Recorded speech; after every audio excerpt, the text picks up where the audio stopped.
Hello everyone, I'm Jamie McCoy and I'm a Knowledge Exchange Manager with AHDB Dairy, and today I'm joined by Neil Adams, who's a Senior Consultant at Promar International, and Rachael Chamerlayne, who's a Senior Manager of Business Tools with the AHDB Farm Economics team. So welcome to you both. Hi. Hi everybody.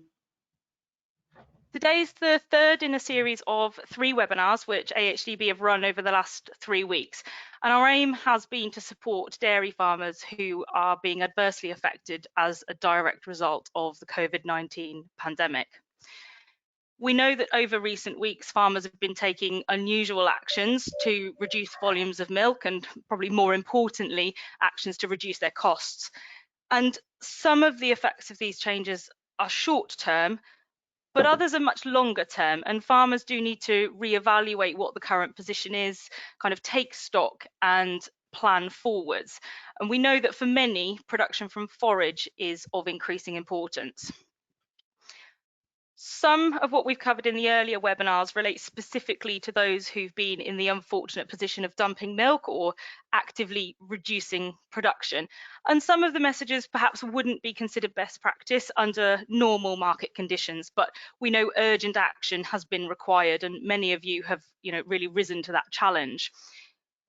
As you, of course, know, changes on farm create an ongoing impact, and one change invariably leads to another.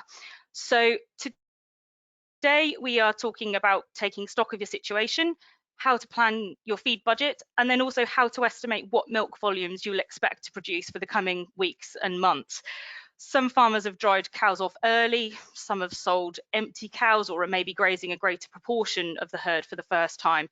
And those things will have an impact on what the herd are consuming and what the herd are producing. So you may need to reforecast. Other examples of the changes made and the changes that we've discussed in our previous webinars include swapping from 3 times to twice a day milking, maybe even the sale of cows, and we have discussed the sale of feed stocks to release cash. And those things might be forcing a rethink on your feed plan going forwards. But I would say equally, today's webinar is relevant to those who may not have made sudden changes so far, but simply wish to seek further business efficiency. Now is a good time to take stock and make new plans. Today we've got around 80 listeners registered, so you're not alone, and the session is being recorded, which means that you can watch it again later, and you can also catch up on the other AHDB webinars on YouTube. So each speaker will present slides and then we'll ask questions afterwards. So to ask a question, go to the box on the right of your screen and type questions in as we go along. Any that we don't get to today live, we'll publish answers to on the AHDB website. And I also just want to reassure you that other webinar delegates can't see anything that you submit. So please be assured you can ask anything confidentially, even if it seems like a basic question. But today we will not be delving into the politics of milk price. Also, if you're registered with Dairy Pro and you want to collect your Dairy Pro points, then please use the comments box just to type in your name, address, email address and Dairy Pro number, and we'll be really happy to register your points to you. So without further ado, I will just introduce Neil and invite him to share some of his feed budgeting tips that farmers may need over the coming weeks.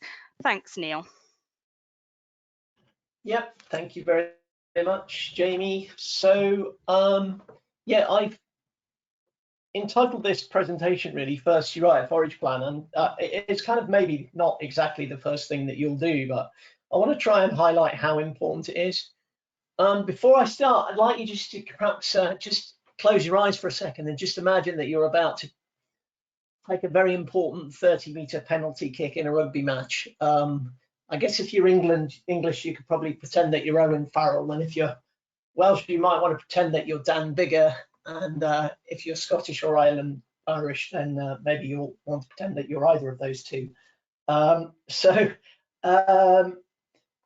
really, what that comes down to is you're dealing with a lot of variables. There's lots of things that could go wrong, but what makes the chance of you being much more successful at pulling that off is the fact that you're very well practiced, you're very well prepared. You actually get feedback immediately on whether or not you are successful or not.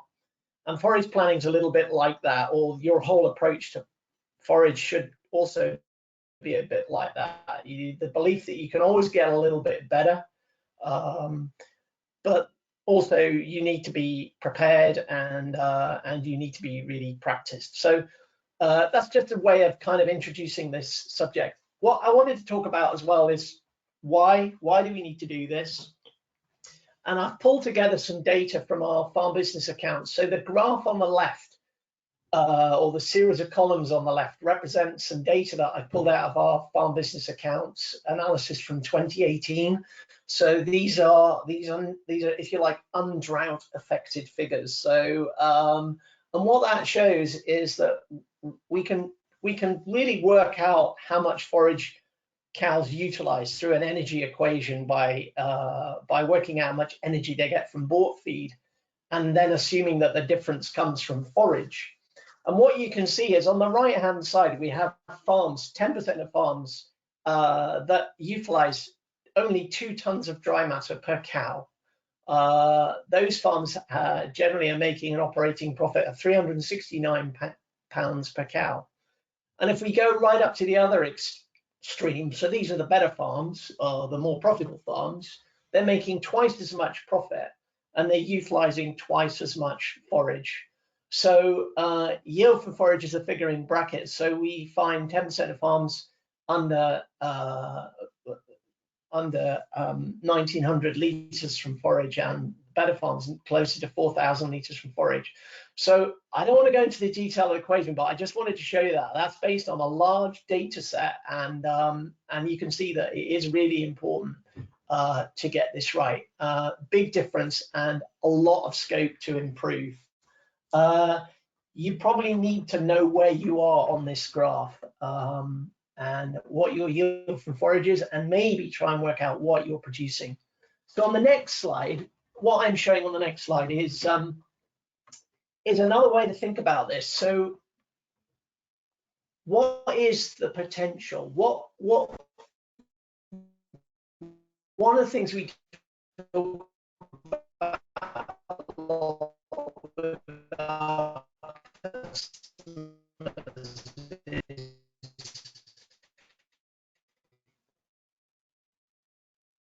are you achieving the potential of your cows? Are you achieving the potential of your land? And the first place to start is own. I appreciate it will vary from site class to site class, and it will vary from farm to farm. But in trials, we can see that it is possible to grow 15.5 tons of dry matter of grass, 16 tons of maize, 17 tons of fodder beet, and 12 tons of whole crop. So we can think of that as being, if you like, the upper limit or the potential of what could be achieved on farms.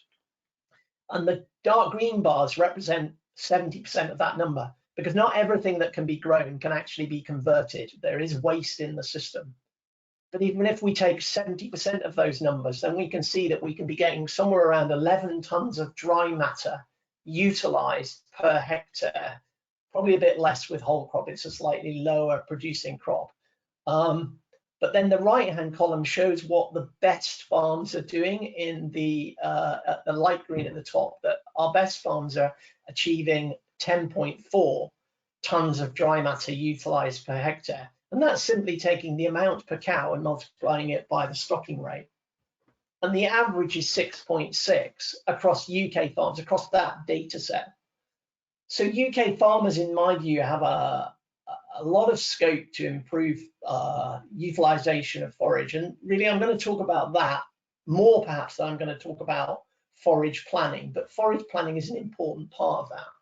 The little graph on the right shows you lots and lots of data points, and each data point represents a farm. And I think what I'd ask you to draw out of this is that those scatter graphs are all over the place. Those points are all over the place. But you can see there that whether you're producing a high yield or a low yield, which is represented by the vertical axis, so whether you're producing 14,000 litres or maybe as low as 4,000 litres a cow, that we can see that production varies right across the board. And we can see that some farms are producing as much as 12, utilising as much as 12 tonnes per hectare, and some farms are utilising even below 4 tonnes of dry matter per hectare. So there's as I said before, there's a lot of scope, and it's probably useful to perhaps even you'll be able to download these slides, is to try and work out where you might be on that graph, and consider how you might go about improving. So on the next slide, I just thought I'd share with you my approach to planning, and there are a number of steps to this. And what I would say, and what this slide is trying to illustrate, is that it is very much an iterative process, that the planning doesn't stop and start, that you should be using the plan hopefully to help you challenge yourself to deliver some improvement. So you may need to do more than one plan, is basically what I'm saying there. So on the next slide, what I'm showing is what you need to bring together in order to do some planning. And I'm going to, the slide after this one, which we're not going to yet, but the slide after this one, I'll just walk you through a bit of planning. But this really here is just to make you, it's almost, you can think about checklist, but I would start with, what are we doing now? Where are we right now, right today? And you could do this at any time in the year about grazing. And I'd always start with making sure that I'm not pinching grazing any area any more than I need to. And that's because if you look on the column on the right-hand side, we know that grazing is the cheapest feed. Grazing's not for everyone, and it doesn't suit every system, but it's a good place to start if you're looking to reduce costs, is to try and maximize the potential of grazing. And then we can see that all of these other forages are considerably cheaper than bought feed. So whether or not you have maize or fodder beet or grass will very much depend on your farm, your soils, your climate, your system, but you really need to be thinking about how you can maximize the potential of each of these feeds. So when we come to planning, we need to know what areas we're going to conserve. That might be in your plan today. So what areas are you going to conserve? What stock are you likely to need to feed? How much dry matter each of those stock types are likely to consume? We need to know what we have in the barn, so what current stocks we have. And we also need to think about at any period in time, so we'll generally plan for a year.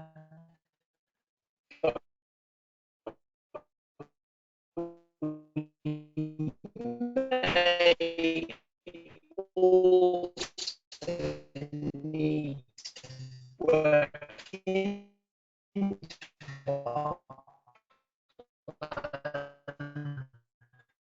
is to complete the plan as things stand right now. I've got a little video, I think, which hopefully will work, and I'll talk you through a tool on the next slide. Yeah.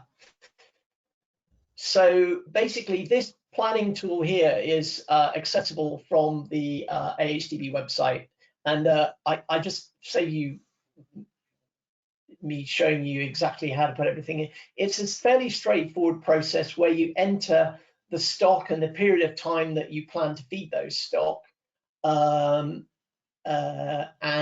how much feed they're likely to need. And then it obviously calculates your total requirements. You'll see there's a little box there that relates to safety margin, and I'll come back to that in a minute. We then go through the process of working out how much feed we have in stock by entering the dimensions of the clamp, or simply working out the total.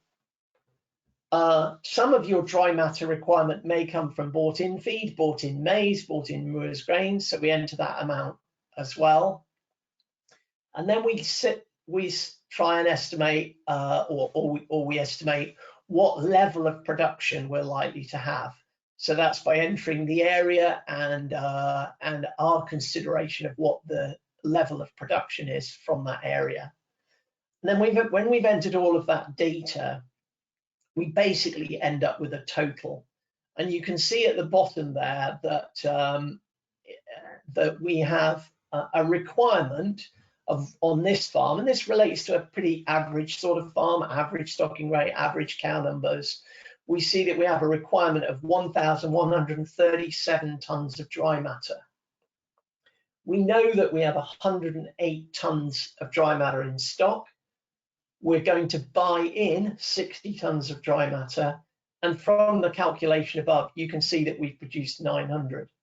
So our production is 1,068 against a target of 1,137. So we have a deficit. Our forage plan is a deficit. It's not a huge deficit, but it's a deficit of 6%. And it's also worth bearing in mind that we're also buying in a fair amount of roughage as well. So plan B, if we start thinking about plan B, I just want to take you actually just to the next slide, if I may, just very quickly. I just want to draw your attention here that I did mention before, and you'll see about the fourth row down.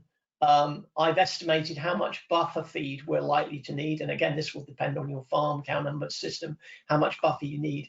But bear in mind, in terms of what you're producing, you're using this year's buffer, but you also need to prepare for next year's buffer. So that's included in there as well. And the other thing to draw your attention to there is safety margin. I don't like to call that a safety margin. I like to think of it perhaps more as how much wastage there might be in the system. So we can call it safety margin, but that would vary. So if you're very efficient, you might need a lower safety margin. So we can move on a couple of slides.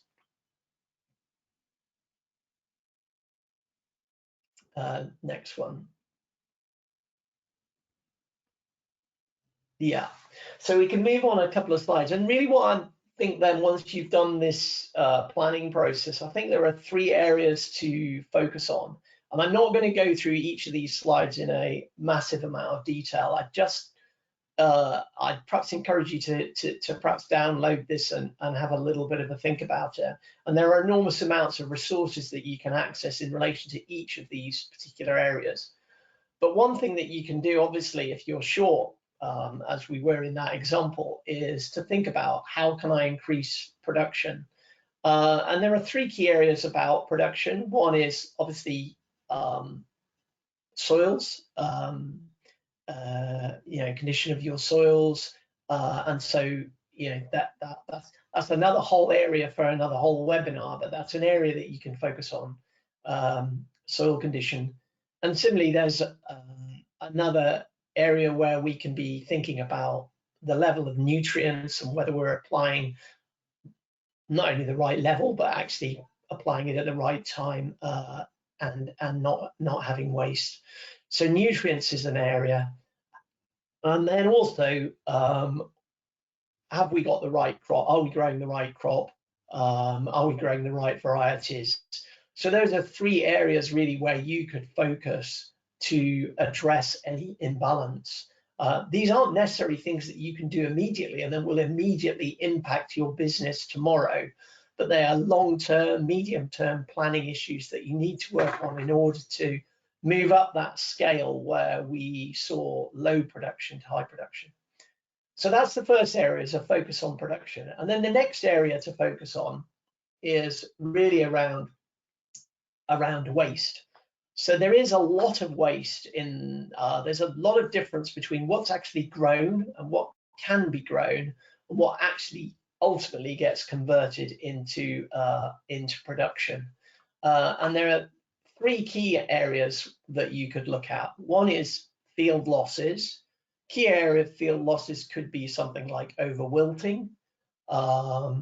But field losses may also be just around the process of making the material.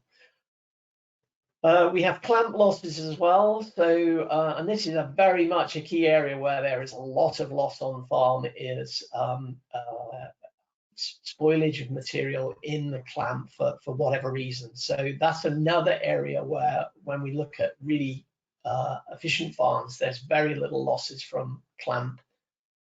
And then there's also losses that can be caused through feed out. So we know about aerobic spoilage, the clamp heating up, yeasts and molds, but there may also be other areas of waste. So this is another area to focus on.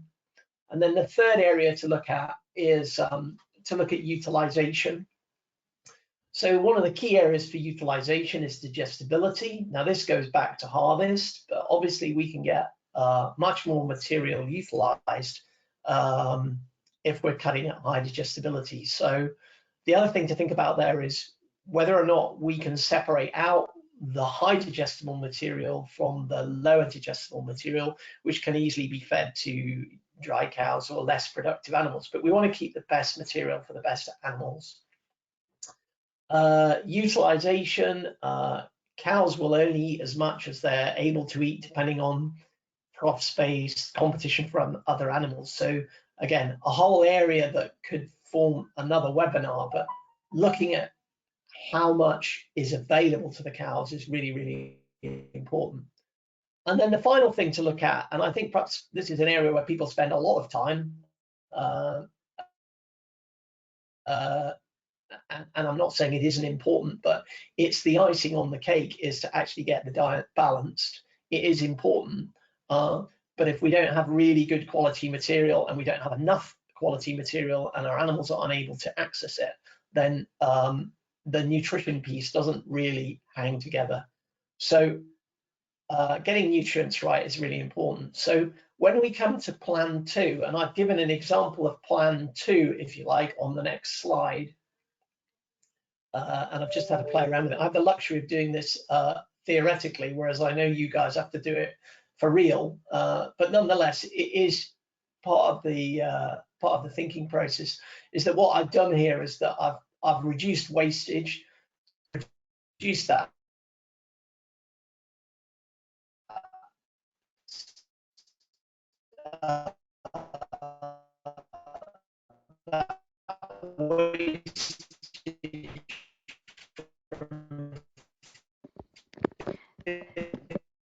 Neil, I'm afraid we're just having a few issues with your sound at the moment. So whilst we just try to allow that to settle down, I just wonder if we... Is that better? That's much better. Thank you very much. So I was just thinking about, Plan A and the 3 areas that we could potentially look to on our farms then. And perhaps pose a question to the group. So we've got an online poll available on the screen, which hopefully will come up very, very soon. And we're going to ask you the question: where do you think you need to focus your efforts to have the biggest impact on whole farm feed efficiency? And there's 3 possible answers, and we'll ask you to vote, please. So you'll be voting either A, increasing forage production, B, increasing forage utilisation, and C, decreasing waste. So this is asking you specifically about your farm. Of course, there's no right and wrong answer here, but it would be really interesting just to find out where our attendees today think that they could perhaps focus some effort. And I'll invite Neil to continue. You can continue voting whilst we sort of finish the presentation, and as we come to the end of the webinar, we will share with you the results of that vote. So thanks, Neil. Thanks. Are you able to show this, put the slides back, Jamie, or can people see the slides? I don't know if you can hear me. Yeah, everyone should be able to see your conclusion slide, but we lost you on this plan B, I'm afraid. So if you could go back to there, that would be brilliant. Okay, well, hopefully you can hear me. I'm going to get a little bit closer to my microphone. That might help. And maybe I'll try and speak a little bit slower. I do speak very quickly. I apologize for that. So as I've said, this is plan B. I have the luxury of doing this on a spreadsheet, and I know you guys have to do this in real. But so what I've done is I've reduced the waste level, and I've increased the level of production. that has meant that I don't have to buy in brewers' grains, and I've generated a surplus. So obviously there's a saving there of £6,000 for brewers' grains, and the fact that I don't have a shortage is probably saving me another £6,000.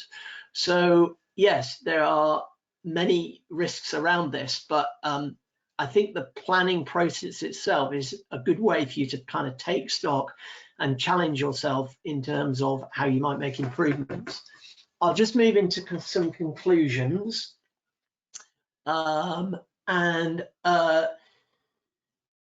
Basically, there's a number of things I would suggest that are worth doing. I think once you've got a plan, it can be updated. So, you know, once we've done first cut, we should have an idea of how much we've got in the clamp. So are we on plan? Are we behind plan? What's the maize looking like? Do we need to update the numbers of animals? Can we challenge them a little bit more? So updating the plan is obviously a useful exercise to go through.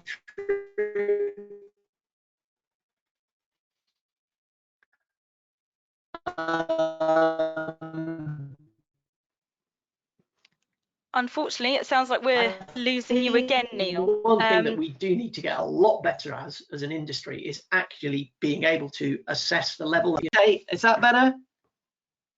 Yep. Hello? Hello, that's Hello? good. Am I back? You are. Okay, I'll be very quick. I won't stress these points because I appreciate the difficulty with the sound. So I think it would be good if we could assess production more accurately. We might want to think about how we can do that. I think you need to have short, medium, and long-term goals.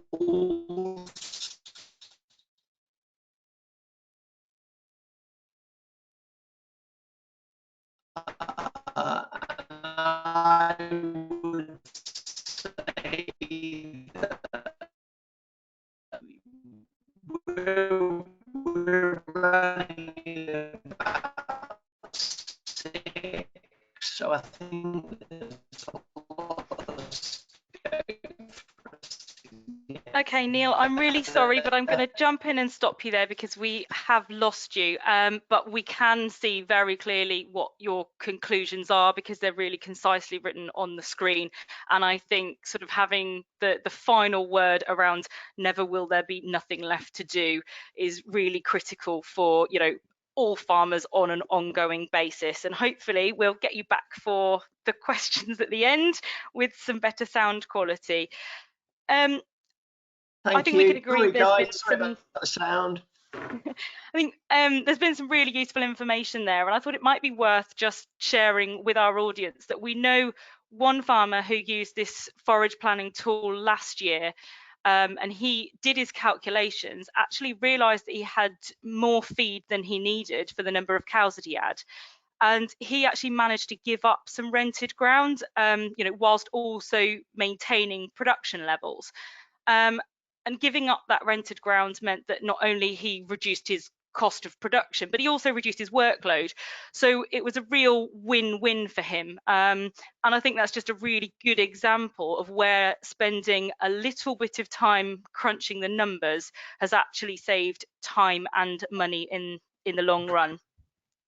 So Rachel, I'll hand straight over to you just to help us consider how to calculate milk production expectations for the coming months, especially in light of the fact that, you know, feed budgets may have significantly changed recently and possibly quite suddenly. So over to you, Rachel. Thanks, Jamie. Good afternoon, everybody. I'm going to give you a quick overview of the milk forecasting calculator.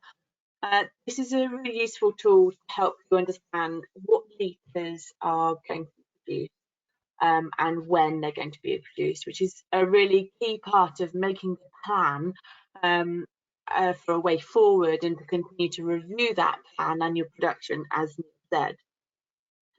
So you might use this tool to look when a processor has asked you for a production forecast at the start of the year. You might use it to look at how planned changes to your business will impact production. Or right now, you might be using it to get a better understanding of how your production is going to be impacted by the changes you've had to make quite quickly or plan to make going forward.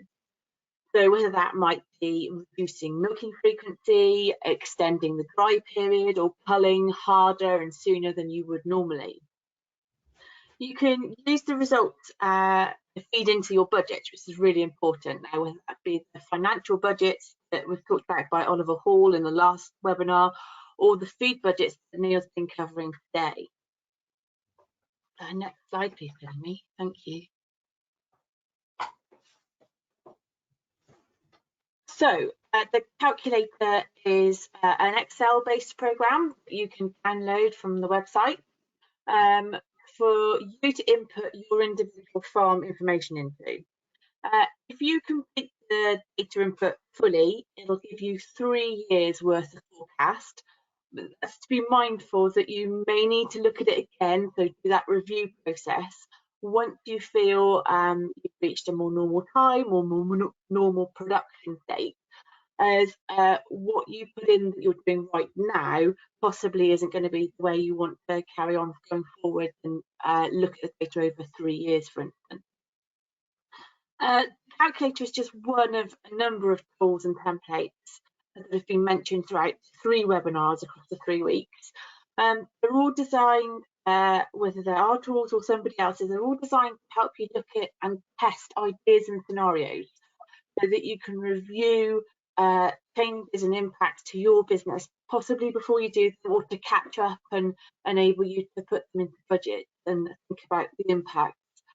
And also to act as templates for tasks that you might have to do on a regular basis. The milk calculator is another such tool that actually links in really nicely with the forecasting calculator, all with really snappy titles, you'll understand. The idea is you can use lots of our different tools in tandem to be able to really help you make plans and continue to review those plans as you go forward. Thanks, Jamie. So you can go to the website and you can download this calculator. You'll find there's a link going to be put around in the chat function now, so you can see where to get it from. If you another day want to go to the coronavirus pages, you should be able to find links from there, or Google AHDB milk forecasting calculator and it'll pop up. On the page where you can download the calculator itself, you'll find a handy user guide document that you can download and read through, or you can watch the how to use video. These both go through how to move about the calculator itself and what data needs to go where. And just as a belt and braces, there's also a full set of instructions on the first screen of the calculator itself when you download it. Thanks, Jamie. So basically, you are going to be entering information into what you can see on the screen there as the red boxes, so the boxes with the red typeface in them. Please don't be put off by the 2 pictures that are on this slide. I know it looks like an awful lot of data to put in, but the reality is if you type a piece of data into the first box, most of it will fill for you unless you want to overwrite particular months. So please don't be worried for the amount of data it's asking for. The sort of data it's asking for is around your calving. So numbers of cows and heifers that have calved, that are due to calve by month, the litres that have been produced annually in total, and then a per cow average. The average calving interval and dry period in days. And if you're culling for the end of a lactation, you'll need to think about what percentage that might be and in what month of lactation it would happen. All of that enables the tool to plot what the milk production will look like across the period of time that you've put the data in for, and then how many cows are likely to be milking in any given month. And that, of course, will help with the feed budgeting that Neil's talked about. In order to help further with production, with producing financial data, sorry, so it can be used in budgets and including, importantly, monthly cash flows. You can also put in a best estimate for milk price that you're going to be paid. Now, Oliver will have said in last week's webinar, this might not be the actual price you end up getting paid, but it's really important we put in a milk price that acts as a line in the sand for us to work from. Also, if you've got it, putting in the amount of concentrate feed fed per cow per day and its cost per kilogram, if you've got it, will really enable you to look at the additional financial data that come out to use in your budgeting. Thanks, Jamie. So, when you look at the results from the data you've put in, the calculator will present it to you in both a table of figures and in graphs. So whichever you find easiest to interpret and look at, both versions are there for you to work from. As I said, it will give you 3 years worth of forecast, depending on how much calving data you've already put in.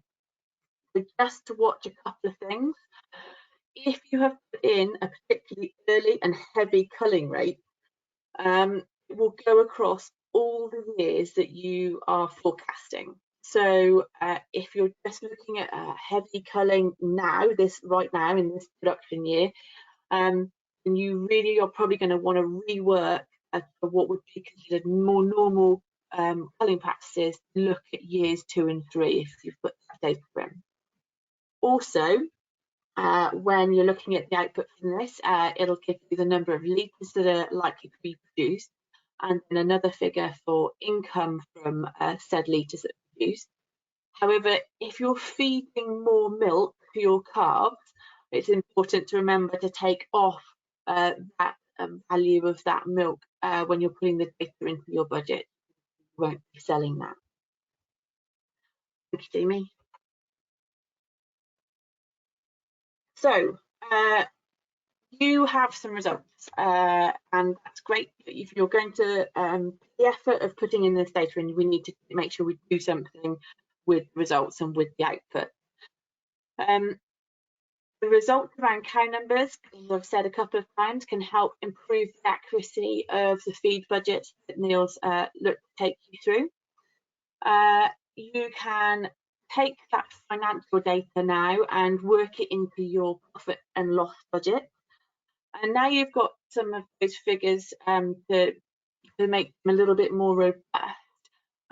You can ask yourself, does that scenario work for you? So using that thought process around backward budgeting, does the scenario you've entered give you enough for what you need to do, or do you need to look at reworking it?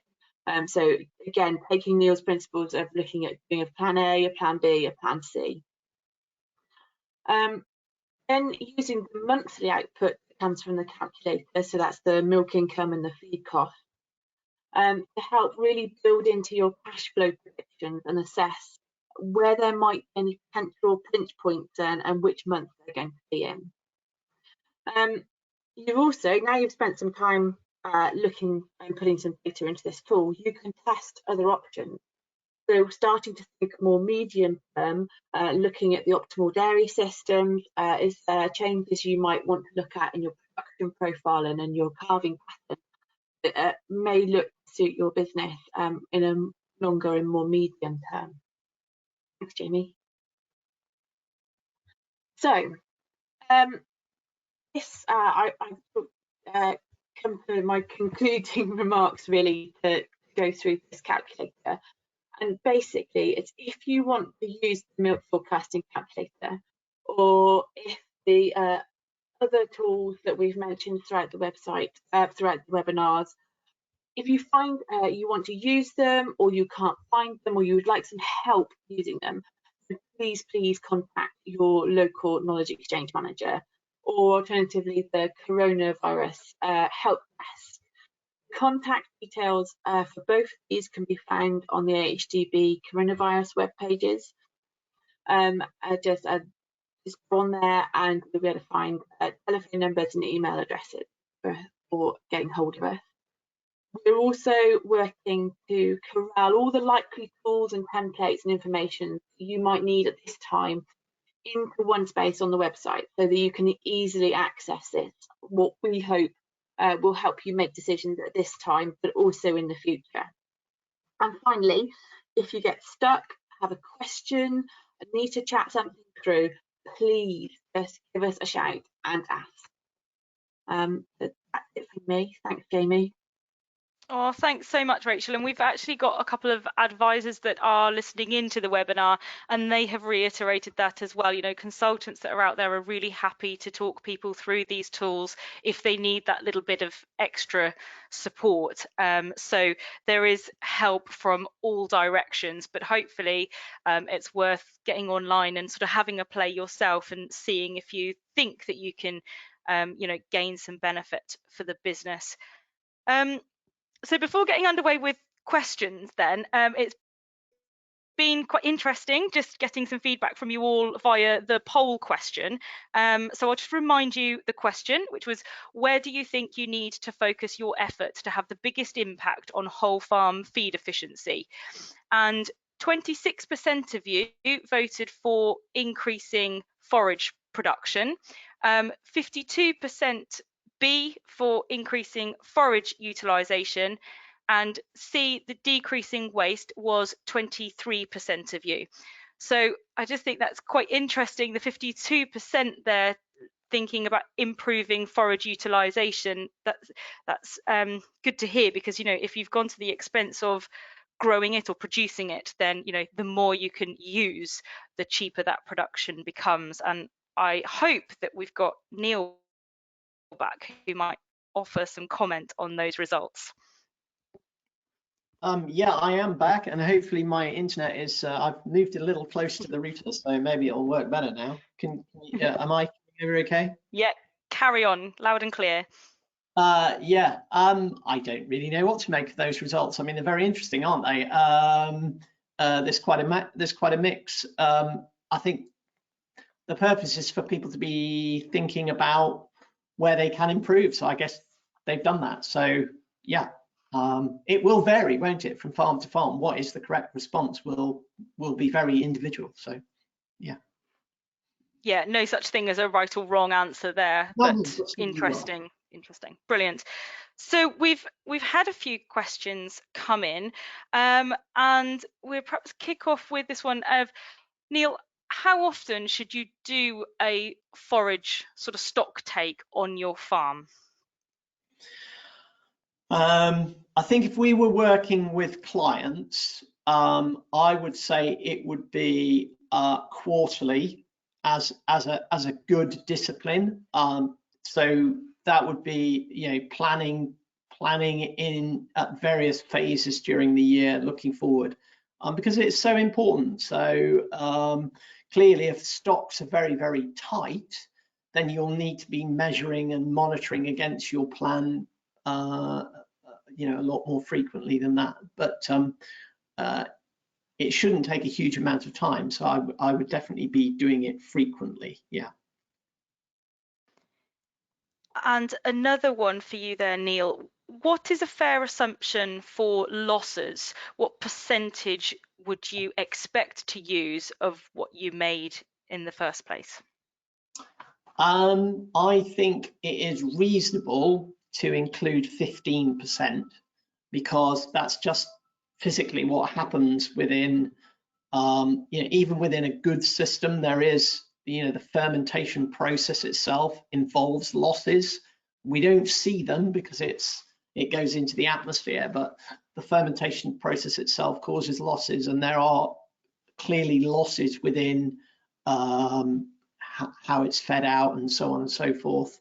So I would think that would be reasonable. I think if you were superb, 10% would be really, really good. Probably average is probably nearer to 20%, if I'm perfectly honest. So, but I think this is where people's ability to kind of measure, monitor, and manage is useful, because you can build up a picture yourself of what your losses might be. And I know there's no absolute number here, but what your losses might be and how you might improve them. So yeah, hopefully that answers the question. Yeah, perfect. What about feed space? Does that have an impact on utilisation? Well, if you haven't got enough, yeah, if you haven't got enough space, then cows won't eat as much. I mean, interestingly, we talked about this on last week's webinar. There are quite a number of farmers, and I've heard this anecdotally talking to colleagues as well. You know, some farmers have said, well, I've culled a few cows and I've dried a few off, and the milk went up. Well, the reason the milk went up is because the cows that were left had more room and more space at the trough, and so they ate a bit more. So yeah, clearly getting enough trough space is important, and having pressure on cows in buildings it's not just down to trough space. There are many factors that will influence the intake of animals. Is that okay? Yep, that's good. We've got another question here asking about how do you assess how much silage there is in a clamp? Well, that's a really good question, and it is not. There are standards that you can use. So in that spreadsheet, I think it shows 600 kgs of dry matter per cubic meter. And I suspect within the resources that you have within your website, and you might be able to dig some out, there will be some guidance as to what would be the density of silage in your clamp. But the actual process of measuring is never that straightforward, because obviously you have slopes and you have arcs and curves and what have you. So you have to do the best job you can. It is not 100% straightforward in terms of getting the density right. The one thing I would encourage people to do is to really try and increase the density of their clamped material, because one of the most significant losses that we see is aerobic deterioration. So really trying to get to a minimum of 600 kilos dry matter per cubic meter is really important. And with fast loading of material, a lot of farmers are not consolidating the material as much as they could. So I would definitely focus on that area. It is a question of measuring. Those who have sophisticated diet feeders with weigh cells, etc., you can probably get a better idea of what the density of your material is because you're obviously weighing it into a machine. But yeah, that's generally how we've done it. It's not precise, but it's as precise as we can make it. Okay, that's excellent. Thank you very much, Neil. And I think it's probably worth me mentioning that AHDB recently had a webinar on silage losses, and I think that the link has been posted to the chat box just now, so you can be signposted to that if you do want more information there. I've got a couple of questions here for Rachael, actually. Rachael, the milk volume calculator, does that also account for constituents? No, so the milk forecast calculator doesn't. It works off of the number of litres that you're putting in, so you guide it as the litres produced. The milk price calculator, however, does then help you look at how your milk price might be affected by constituents and cleanliness of milk, but the actual forecast calculator doesn't. Okay, that's really clear, thank you. And then on those calculators, is it possible to run scenarios, save those scenarios, and then do a different one, a little bit like a sensitivity analysis? Yeah, absolutely. So because it's an Excel calculator, you can put in the data, save it as an Excel file, name it for what it is, importantly, and then go back in, rework the figures, and then save that again.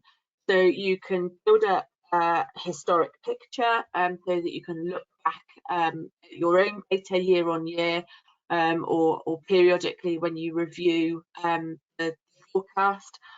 Yeah, you can look at testing different scenarios, and that really comes into its own at the moment when you can start looking at what is the impact of increasing the dry period or increasing the level of culling I'm doing and when I'm doing it. So yeah, massively important function to be able to look at saving it and reviewing what you're doing as you go forward. Brilliant, thank you. So I think we might finish with a question that's to both of you then, really. Have you got ideas of good ways of getting the whole family or the whole farm team to buy into all of these new plans as they develop? Because we've talked about plan A and plan B, but you know, in these unprecedented times, we could be on plan Z by the end of the year. So how can we really engage the team in that? Do you want me to start? Yes, please. Do you know, I think I'd almost go back to that kind of analogy that I was trying to create with those goal kickers right at the start of my talk. You know, we need to have a sense of what we're trying to achieve here, which is why, in some ways, my talk started by looking at what's actually possible. So I think there is before we get the spreadsheet out, I think we need to have a little bit of a clear idea about what are the strengths and weaknesses of our current system, and every member of the team and the family should be contributing to that. But I think as well, we need to get an idea of what good really looks like. Our milk minder manager of the year farmer for this year, which we were planning to have a farm walk there until COVID hit. You know, this is a guy who really does pay a lot of attention to the level of production of all of his forages. You know, he does maize trials on his farm. He grazes fodder bee. You know, he does some really interesting stuff with forage. But nonetheless, I think the key thing there is that he has got all of the data there about how he's performing, and he has a very clear idea about what he wants to try and achieve. So I think, yeah, having some goal setting and sharing those goals and understanding what's possible is really important, and getting the team, getting the advisors, getting everybody sitting in behind that, I think is really important. Rachael? Okay, so very similar thought process. For me, it's about making sure everybody understands why you're making changes as well. So everybody gets an understanding of appreciation of if they're being asked to do something slightly differently, why they're being asked to do something slightly differently, and how it's important and feeds into a bigger picture. And that's part about, like Neil said, knowing what good is, knowing what you're looking to achieve. I'm quite a visual person, so I like to be able to see things. So if you've got targets and goals you're trying to achieve, having them up somewhere that everybody involved can see them. So whether that be on whiteboard somewhere, or at the moment on something like WhatsApp, so you're socially distancing while you're working and helping everybody understand what the goals are and how close you are to getting them. And then it's really important, like Neil said, to get everybody engaged in the process. So if you're looking for ideas to improve something, to make something better, to reduce the waste, to increase the utilisation, to look at spotting cows that are not an effective producer for you, then use your whole team. So get ideas from everybody, get everyone bought into the whole process of the continuous improvement, the continuous spotting of how things can be improved, and ideas of how to do it, so that everybody feels part of driving towards that goal. Yeah, sorry. Probably quite a pet thing for me to get everybody involved and for everybody to better see what you're trying to achieve. Yeah, no, I think those are some really excellent tips. And I think when we're talking about what good looks like this year under these market conditions might not be what good normally looks like on any individual farm. And it's really good to make that distinction, isn't it? So thank you both very much. And we've had some really interesting questions there, and hopefully we've provided some useful answers. And I'll reiterate that if you do need any further support as you try to use the tools, then don't forget that you can contact your local AHDB team member for help. And if you did submit a question today that we didn't answer live, then they will be published on the AHDB website within the next few days. So to find those answers, visit the COVID section under the dairy page, and we'll get those up shortly. So thanks for joining us on the webinar. We really hope that this series has been useful, and we want to reassure you that AHDB continue to be here for you, and your local teams will be happy to hear from you if there's anything that we can do to help further. There's a range of mental health support available, so if you feel that you or somebody you know could benefit from sharing the load, then please visit the Farm Crisis Network or other similar organisations. It's such an important time to look after yourselves and the people around you.